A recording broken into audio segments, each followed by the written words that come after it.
Alright ladies, have you ever wondered which comes first? A man falling out of love and then losing respect, or losing respect first and that's what makes him fall out of love? Most of you focus so much on attraction, how to be more desirable, more exciting, more beautiful, but the truth is that it's respect, not attraction, that keeps a man committed, invested, and in love. And once a man's perception changes, once his respect for you drops, his behavior changes completely. Now, please understand that a man can always respect you as a person, treat you with kindness, but romantic respect is something completely different. This kind of respect is based on how he experiences your self-worth, your boundaries, and the value that you bring to the relationship. So the real question is, what are the subtle behaviors that you might be doing that slowly kill a man's respect, even if he still likes you? If you're new to the channel, my name is Ismael Gomez, and today I'm going to walk you through 7 things that quietly kill a man's respect. Once you know what they are and you start shifting your energy, you will stop lowering your value in his eyes and you will start showing up as the woman that he deeply respects. Okay, so let's begin. Number 1, apologizing for your standards. I see so many of you ladies worrying, that you're being too much, too needy, too intense, so you water down your standards to seem more understanding. But let's be clear that having standards is not about demanding, it's about having direction. And let me give you an example. Let's say that you're texting a man, consistently, and suddenly days go by without a reply. And finally he texts you back 5 days later. And I know that a lot of you at that moment, you're going to think, I don't want to say anything. I don't want to start an argument. I don't want to seem clingy. But understand that you can actually express your standards in a way that he will respect it. You can say something like, hey, I appreciate our conversations, but I value consistency when I'm getting to know someone. And you see, that is not a need, that is a standard, okay? You're not asking him to change, which is always going to backfire on you, okay? When you tell a man to change, you're showing him how you operate and you're letting him decide if he wants to show up in that way. The moment that you start apologizing for your standards by over-explaining, justifying, or softening them, you shift from confident to uncertain. And once a man senses that uncertainty, his respect starts to fade away. Number 2, letting sexual closeness replace emotional clarity. This is actually one of the sneakiest respect killers because it feels like intimacy, but it's actually avoidance in disguise. Because you care about him and you want him to feel connected to you, a lot of the times without realizing it, you start offering physical closeness as a way to secure emotional closeness. You start to think, if I satisfy him, if I make him feel good around me, maybe he's going to want to stay, maybe he's going to want something deeper. But the truth is, and I'm going to tell you this from a male perspective, that when there's no emotional grounding, physical intimacy feels recreational, not relational. It's not going to bring him closer. It's actually going to make it easier for him to stay emotionally distant. Again, you're giving him husband level access while skipping the part where you find out if he even wants to show up for you emotionally. What feels like bonding to you may feel casual to him, okay? And you're hoping that touch is going to create clarity, but in his mind, it often removes the need for clarity. I mean, why would he define the relationship if he's already getting the closeness without the responsibility? Remember that without true emotional bonding, no amount of physical closeness is going to create the relationship that you're looking for. Number 3, explaining your value. Think about this for a second. Would you ever go up to someone and try to convince them of the value of gold? Would you say, hey, listen, this is gold, it's valuable, it's shiny, and you should want it? Of course not, right? Like, gold doesn't need to be recognized. Its value is self-evident to the person who understands what it is. Think about that, and how often do you find yourself doing that with a man? Saying to him like, look at everything that I've done for you. No one is going to love you like I do. I'm the best you'll ever find. In that moment, you shifted from being valuable to trying to prove it. And when you start explaining your value, what a man hears is, please validate my worth. And that energy creates a quiet drop in respect. Why? Because the most powerful women don't explain their worth, okay? They don't explain their value. They express it through how they carry themselves, what they allow, and what they walk away from. And also, if he needs you to explain your value to him, he probably doesn't have the capacity to fully appreciate it in the first place. Number 4, liking him versus evaluating him.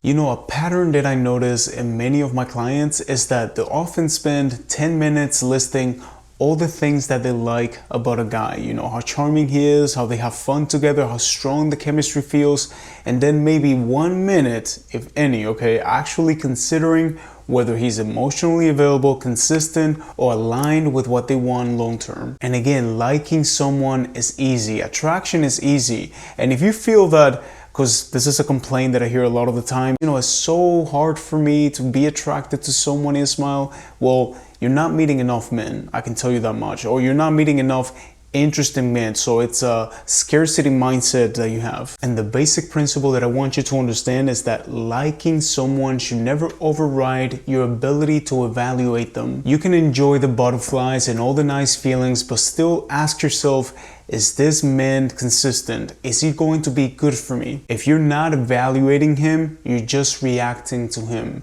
And that's how good-hearted women end up in confusing, one-sided relationships with men that were never really capable of showing up in the first place. Number 5, accepting excuses for his low effort. Let me be honest and say that half the time the excuses that men give are not the real issue. The issue is the excuses that you give yourself to justify his lack of effort. You always tell yourself, you know, it's not that serious, I don't want to seem dramatic. And on the surface, you know, those reasons may sound emotionally intelligent, but underneath it, there's something deeper.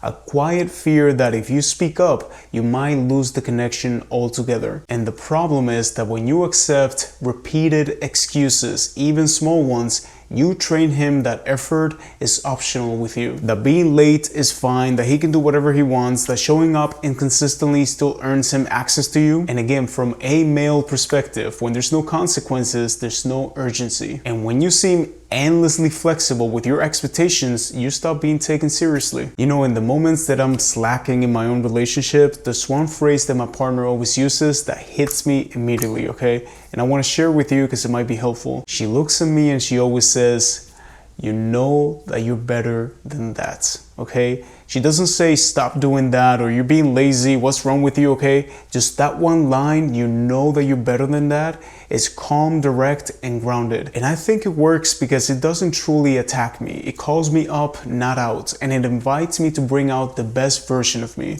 Number 6, over-explaining your feelings. Over-explaining your feelings is one of the quickest ways to confuse the message and lose respect, even when your emotions are valid. And I know that it usually comes from a good place, okay? You want to be understood, you want to give context, but the more you explain, the more you justify, as we've been talking here in this video, the more it sounds like you're unsure if you're allowed to feel what you feel. He starts feeling overwhelmed by everything that you're trying to say. So now every time that he sees you, he feels suffocated instead of like looking forward to having fun with you. And this is why communication is a skill, and a lot of us are not really taught this at school, you know, how to communicate ideas and emotions better. And you don't have to become colder or harsher or less emotional. You just have to become a better communicator of your ideas and emotions. Like, I remember when I first started making content, you know, the first thing that I told myself is like, every time that I search for something on YouTube, I see like 30-minute videos that could have been 5 minutes, you know, and I have to go through the whole thing to find the solution. So I decided I'm not doing that. I'm going to keep it under, you know, 10-15 minutes because clarity is more powerful than length. And the same goes for relationships. You know, you don't need paragraphs. You don't need 45-minute conversations on the phone trying to explain to him what you're feeling. Be minimalistic with your communication, saying something simple like, "Hey, it matters to me when someone shows up consistently." You just say that and let it speak for itself. And final, number 7, never offering your input. You know, a lot of you ladies sometimes think that being easygoing, flexible, and always agreeable makes you irreplaceable. But in most men's eyes, it actually makes you forgettable. This looks like support, you know, whatever you want, baby, you decide. And you might even tell yourself, this is me letting him lead. But this is not leadership. Is absence. Letting a man lead doesn't mean going silent or suppressing your preferences. It means that you bring your full presence while trusting his direction. But when every decision that he makes gets met with neutrality over time he's going to feel emptiness. There's no contrast, no curiosity, no reflection of who you really are, you know, and without that, there's no polarity, no spark, and no real connection. Healthy men don't want a yes woman. They want a woman who can flow with them, you know, but also challenge them, engage with them, and express what she thinks and feels. Again, remember that your ideas, okay, your preferences, your values, that's what makes you you. If you are, you know, completely blank and you always agree to everything and you let him lead in every single way, you don't say, I agree, or, you know, this is what I would love instead, you are replaceable. He can literally replace you with someone else and it's going to be the same experience. So always make sure that even when you let him lead, your voice is also heard. All right, ladies, so that's it for today. And something that I noticed in the comments from all of you is that you've been enjoying when I share before and after text messages from clients, so this is the one for today. Okay, so let's see the message that my client was about to send, and this is what she wrote. I just felt like maybe you were distant last night, and I know that I can be overly sensitive sometimes. It's just that I've been hurt in the past. I hope I'm not overreacting. So she sent this to me, okay, before sending it to him. And right there we discussed it and we knew, okay, you're not expressing your feelings here. What you're trying to do is manage his reaction, avoid rejection, and you're protecting yourself from seeming like too much. So instead, what we crafted was this. I noticed some distance last night. If something has shifted, I would rather know than guess. So as you see, this is the same emotion that she was trying to convey, but completely different energy. And the result was that he actually drove to her house that night and they had an honest conversation and everything shifted. So if you find these helpful, me sharing some examples from real clients, let me know in the comments so I can keep sharing them for you. Anyways, thank you for subscribing to my channel. And remember that for your relationships to change, you need to change, okay? Have a beautiful day.